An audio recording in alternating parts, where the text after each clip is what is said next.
സംഭവാൻ അറിഞ്ഞേ ശുഭാർദ്രമായി ദിനം സലോലം. നാദാപുരത്തെ കുറിച്ച് പറയുകയാണെങ്കിൽ കോഴിക്കോടിനെ തന്നെ ഏറ്റവും പ്രധാനപ്പെട്ട ഒരു നഗരം, വിദ്യാഭ്യാസപരമായിട്ട് സാംസ്കാരികമായിട്ട് എല്ലാം കൊണ്ടും മുന്നിൽ നിൽക്കുന്ന ഒരു നഗരമാണിത്. നാദാപുരത്തെ ഇപ്പോഴത്തെ ഏറ്റവും വലിയ വിശേഷം പറയുന്നത് ഈ കാണുന്ന സൈലന്റ് ട്യൂഷൻ സെന്റർ തന്നെയാണ്. ഈ സ്ഥാപനം നിൽക്കുന്നതോ നമ്മുടെ തലശ്ശേരി റൂട്ടിൽ, നാദാപുരം ബസ് സ്റ്റാൻഡിന്റെ തൊട്ടടുത്ത് തലശ്ശേരി റൂട്ടിൽ തന്നെയാണ് ഈ സ്ഥാപനം നിൽക്കുന്നത്. അപ്പൊ നമുക്ക് പോയി നോക്കാം ഈ സൈലന്റ് ട്യൂഷൻ സെന്റർ എങ്ങനെയാണെന്ന്. അവിടെ നമ്മളെ കാത്ത് ഒരുപാട് പേര് നിൽക്കുന്നുണ്ട്. നമുക്കൊന്ന് അകത്ത് പോയി നോക്കിയാലോ?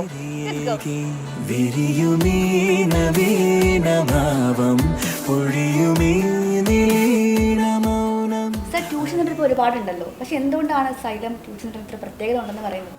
സൈലന്റ് ട്യൂഷൻ സെന്റർ മറ്റുള്ള ട്യൂഷനായിട്ട് ഡിഫറെൻ്റ് ആവുന്നത് വെച്ചാൽ കേരളത്തിലെ ഏറ്റവും ബെസ്റ്റ് എക്സ്പീരിയൻസ് ടീച്ചേഴ്സ് ഉണ്ട്. അതുകൂടാതെ തന്നെ നമുക്ക് ഈ ഒരു ടെക്നിക്കലി അത്രയും പെർഫെക്റ്റ് ആയിരിക്കുന്ന ഒരു സമയത്ത് നമ്മൾ സാധാരണ ഒരു ബോർഡ് സിസ്റ്റം രീതിയല്ല, ഏറ്റവും ബെസ്റ്റ് ഇൻഫ്രാസ്ട്രക്ചറാണ് സൈലം പ്രൊവൈഡ് ചെയ്യുന്നത്.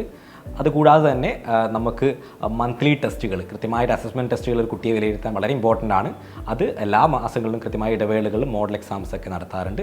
അതുകൂടാതെ തന്നെ നമുക്ക് റിട്ടേൺ നോട്ട്സിനപ്പുറം പ്രിൻ്റഡ് ആയിട്ടുള്ള സ്റ്റഡി മെറ്റീരിയലുകളും DPIPകളും സൈലന്റ് ട്യൂഷൻ സെൻറ്റേഴ്സിന് കുട്ടികൾക്ക് കൊടുക്കാറുണ്ട്. ഇവിടെ ഏതൊക്കെ ക്ലാസ്സുകളാണ് ആക്ച്വലി നമ്മൾ പ്രൊവൈഡ് ചെയ്യുന്നത്? ക്ലാസ്സുകൾ SSLC +1 +2 സയൻസ് ബാച്ചുകളാണ് ഇവിടെ നടക്കുന്നത്. ഇപ്പോൾ സ്റ്റുഡൻസിൻ്റെ കാര്യത്തിൽ ഏറ്റവും കൂടുതൽ ഉൾക്കൊണ്ട ഉണ്ടാവുക പാരൻസിനാണല്ലോ. അപ്പോൾ ഈ പാരൻറ്റ് ടീച്ചർ കമ്മ്യൂണിക്കേഷൻ എങ്ങനെ ഇവിടെ വരുന്നത്? വളരെ ഇമ്പോർട്ടൻ്റ് ആയ ഒരു കാര്യമാണ് ഒരു കുട്ടിയുടെ പാരൻറ്റുമായിട്ട് നമ്മൾ കമ്മ്യൂണിക്കേഷൻ. അത് കൃത്യമായിട്ട് പ്രോപ്പറായിട്ട് നമുക്ക് through out the academic year ചെയ്യാൻ വേണ്ടി കൃത്യമായ ഇടവേളകളിൽ ഈ മന്ത്ലി ടെസ്റ്റ് കഴിഞ്ഞപ്പോൾ മോഡൽ എക്സാം കഴിഞ്ഞപ്പോഴും പാരൻറ്റ്സ് ടീച്ചേഴ്സ് മീറ്റിങ്ങുകൾ നമ്മൾ നടത്താറുണ്ട്. അതിലൂടെ ആ കമ്മ്യൂണിക്കേഷൻ വളരെ പെർഫെക്റ്റ് ആയിട്ട് നടത്താറുണ്ട്. കൂടാതെ തന്നെ ഈ ട്യൂഷൻ സെൻ്ററുകളിൽ നേരിടുന്ന ഏറ്റവും വലിയ പ്രശ്നമാണ് കുറച്ച് ദിവസം കഴിയുന്നതിനനുസരിച്ച് കുട്ടികൾ അവിടെ നിന്ന് എന്ത് ചെയ്യും, ഒഴിഞ്ഞു പോകുന്ന ഒരു സിറ്റുവേഷൻ, അവരവിടെ കംഫർട്ട് ആവാത്ത ഒരു സിറ്റുവേഷൻ വരാറുണ്ട്. അതിനെ ടാക്ടിക്കലി ഓവർകം ചെയ്യാൻ വേണ്ടി എന്താ ഇവിടെ ചെയ്യുന്നത്? തീർച്ചയായും അങ്ങനത്തെ ഒരു സാധാരണ സിറ്റുവേഷൻസ് ഒക്കെ ഉണ്ടാകാറുണ്ട്. അപ്പോൾ സൈലം അതിന് മുൻകൂട്ടി കണ്ടുകൊണ്ട് കുട്ടികളുടെ ഭാഗത്തു നിന്ന് ആലോചിച്ചുകൊണ്ട് കുട്ടികൾക്ക് ആദ്യത്തെ ഒരാഴ്ച ക്ലാസ്സുകൾ അനുഭവിച്ചറിയാൻ അവസരം കൊടുക്കും. ക്ലാസ്സുകൾ എങ്ങനെയാണ്, കാരണം ഫീസ് അടച്ച ശേഷം അവർക്ക് ആ ഒരു കംഫർട്ട് ഡിസ്കംഫർട്ട് ഫീൽ ചെയ്യേണ്ട. അപ്പോൾ ആ ഒരു റെഡി ആവാൻ അവർക്ക് ആ ഒരാഴ്ച കൊണ്ട് ക്ലാസ്സുകൾ അനുഭവിച്ചറിഞ്ഞ് അവർ ഓക്കെ ആയി മാത്രമേ അഡ്മിഷൻസ് മുന്നോട്ട് പോവുകയുള്ളൂ. അപ്പോൾ ഇവിടെ ക്ലാസ് എപ്പോഴാണ് സ്റ്റാർട്ട് ചെയ്യുന്നത്?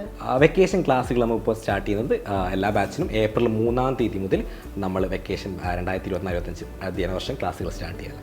ഇവിടുത്തെ അഡ്മിഷൻ്റെ സിറ്റുവേഷൻ എന്താണ്? ഇവിടെ എത്രത്തോളം സീറ്റുകളൊക്കെ ഫില്ലായിട്ടുണ്ട്? സാവകാശം അഡ്മിഷൻ എടുത്താൽ മതിയാവും? സീറ്റുകൾ ഇപ്പോൾ അടുത്ത അക്കാദമിക് ഇയറിലേക്ക് ഏകദേശം 60% അഡ്മിഷൻസ് തന്നെ ഓൾറെഡി ഫില്ലായി കഴിഞ്ഞു. അപ്പോൾ ഇനിയൊരു ലിമിറ്റഡ് സീറ്റ്സ് മാത്രമേ നമുക്കുള്ളൂ. ഇനിയുള്ള ബാക്കി റിമൈനിങ് സീറ്റുകളിലേക്ക് അഡ്മിഷൻ തുറന്നുകൊണ്ടിരിക്കുന്നു. സാർ, ഇവിടുത്തെ അഡ്മിഷൻ പ്രൊസീജിയേഴ്സ് എങ്ങനെയാണ്? ഇവിടെ എങ്ങനെ അഡ്മിഷൻ എടുക്കാൻ പറ്റുന്നത്? അഡ്മിഷൻസ് നമുക്ക് ഓഫ്ലൈനായിട്ട് എടുക്കാം. അതുപോലെ തന്നെ ഇപ്പോൾ ഈ വീഡിയോയിൽ കാണുന്ന ഈ നമ്പർ വെച്ചും ഓൺലൈനായിട്ടും അഡ്മിഷൻസ് എടുക്കാവുന്നതാണ്. ഇവിടുത്തെ ലൊക്കേഷനെ എങ്ങനെയാണ് പറഞ്ഞു കൊടുക്കാൻ കഴിയുക?